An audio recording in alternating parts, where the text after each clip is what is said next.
Probing of previous government officials under Buhari by Tinubu's government. What will be the end point? Okay, now this is also another very big question.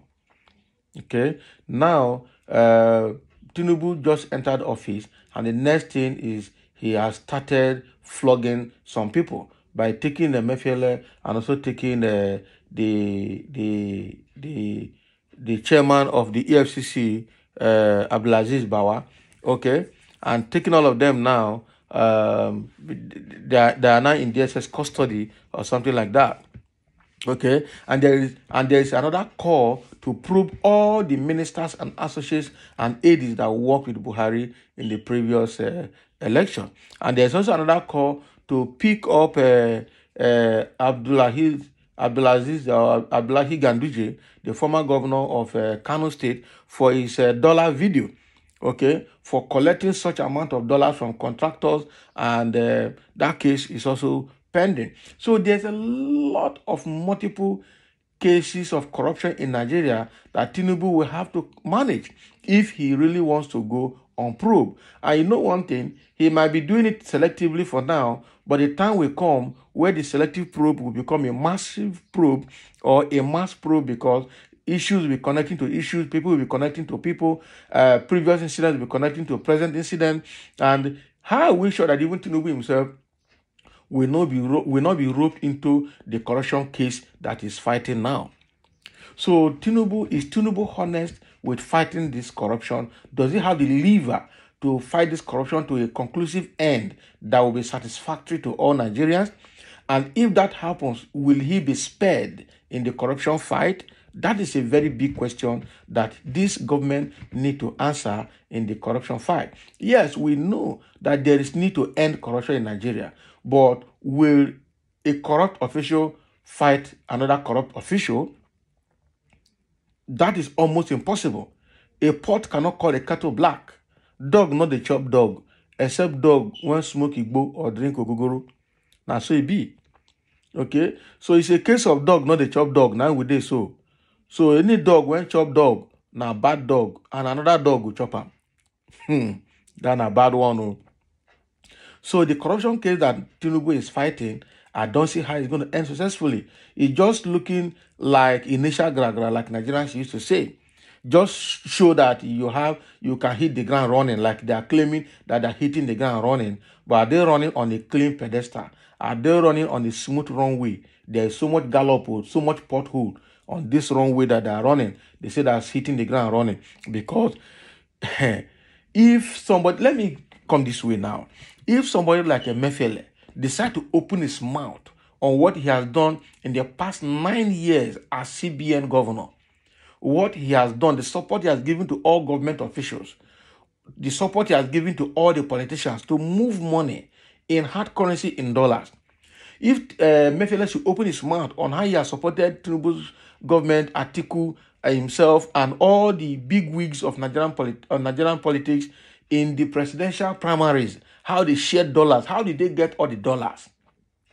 Okay, if Mefele should open his mouth to confess exactly how the Apex Bank was managed under Buhari's government, and with the support of how they supported the Fulani agenda, the Islamization agenda, and all the ISWAP and the Boko Haram activities, paying of bandits in the north, I think there will be nobody that will be spared.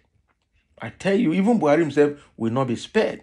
So how are we starting this corruption fight that we may not finish? Buhari started it in 2015 when he started, and before he got to 2017, 2018, he was already complaining that corruption is fighting back. Okay, and Buhari came into power on the mantra of fighting corruption. And he started it to initial Gràĝŕà, and people thought he was going to go anywhere. And when he was not going anywhere, he came back to tell Nigerians that corruption is fighting back.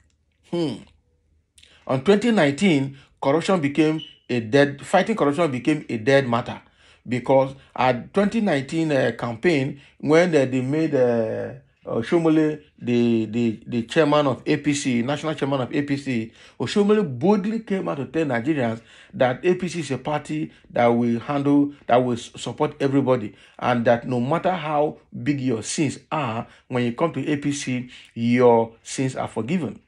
Is that not corruption institutionalized? It means that no matter how big your offenses are, your corruption cases are, come to APC, your corruption case will be flushed. And that is why people like Akpabio, that APC, the EFCC was supposed to investigate, the investigation did not go anywhere. A lot of people like Festus Keyamo and FFK that had EFCC case, all of them swam into APC, and their corruption cases were swept under the carpet. So from that moment, APC lost the moral power and the moral justification to fight corruption. The power of APC and the drive to fight corruption died a natural death there. So is it not the same thing that Tinubu is repeating under the same APC as a party? He will start Gràĝŕà now and start picking people, and before he will run up to 6 months' time, all of these cases, you will not hear them again, because he will come back to tell us that corruption is fighting back. They will come back to find a way to close all these cases and tell us that there are no cases to be fought, and these people will be set free. Okay, now the same corruption case has taken place under this election that Tinubu has just won. First of all, the Senate president today, who is Akpabio, has an EFCC case that is not settled. 1, 2, he did not participate in the Senate primaries election, but now he declared the winner, and he went to court. The same judiciary declared him a winner, and now he's the Senate president, as against the people that participated in Senate primaries in Akwa Ibom. How? The same thing, Ahmad Lawan was wanting to be a president, so he wanted to contest for presidency, and so did not buy the Senate ticket, okay, to become a senator, and so did not participate in the Senate primaries. But then today he lost there, and then he took the case to court. Judiciary declared him a winner, and today he is remaining as a senator. Is that not corruption? So with all of these things coming, and the kind of people that Tinubu is also bringing into his cabinet and into his power, if you x-ray all of them, practically all of them have 1 or 2 corruption cases hanging on them, either identified or yet to be identified. So how can this same government say they are going to fight corruption and they start picking key people? So we think, and I think what Tinubu is doing is just witch hunting and trying to hunt down people that did not support his presidential bid or presidential ambition. Okay, because at the beginning of Tinubu's presidential bid, we saw how this same Bawa, the former EFCC chairman, was starting an investigation case into Tinubu's corruption matters. That is one part. And again, with the naira redesign policy that Emefiele instituted in the last quarter of 2022 and into 2023, and they said the drive under Buhari'S leadership, the drive was to make sure that there is no vote buying, that politicians will not be able to buy votes or to induce voters with money. Okay, and secondly, Tinubu came out and made it personal that they are doing it to frustrate his presidential bid. And those are the reasons. And he said that if he eventually becomes president, he's going to reverse all the CBN policies, and he's going to, he even came out that he was going to deal with whoever that is perpetrating it. And now Emefiele has fallen into the trap. And that is more reason it is seen that the arrest of both Emefiele and Bawa is just to pay them back for not supporting his presidential bid and not genuinely to fight corruption. Because first of all, the Tinubu's bullion van saga in 2019 is not over. And how will Tinubu move such volume of money using bullion van and CBN Governor is not aware? And who was CBN governor then? This same Emefiele.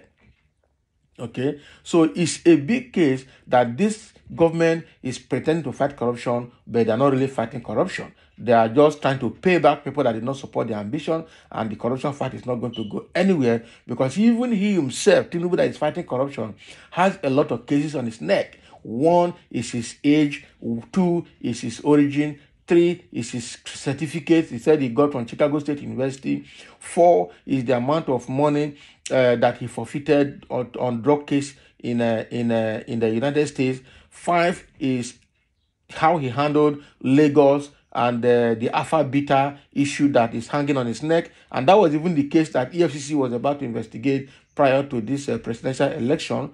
Okay, so a lot of things are hanging on even Tinubu himself. So how can he fight corruption and fight it judiciously? It's not possible. So it means that for Tinubu to become president, and with all these failures in corruption fight, corruption is gradually becoming fully legalized and institutionalized in Nigeria. When a small man is involved, the judiciary and everybody, all the what do they call them? All the corruption fighters will come out, anti-graft agencies will come out to do their bit as if they are working. But when it involves a political bigwig, what you are going to see is something different. Okay? Something different. Okay? That is exactly what is going to happen. So I don't see this government fighting corruption.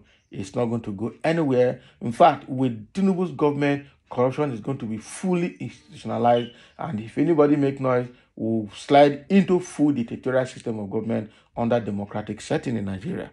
So thank you for listening, and let's also have your view in terms of this corruption fight by this same Tinubu's government under the same APC platform, and then comparing it to Buhari's corruption mantra for 8 years that he could not succeed. So thank you for listening, and let's have your comment.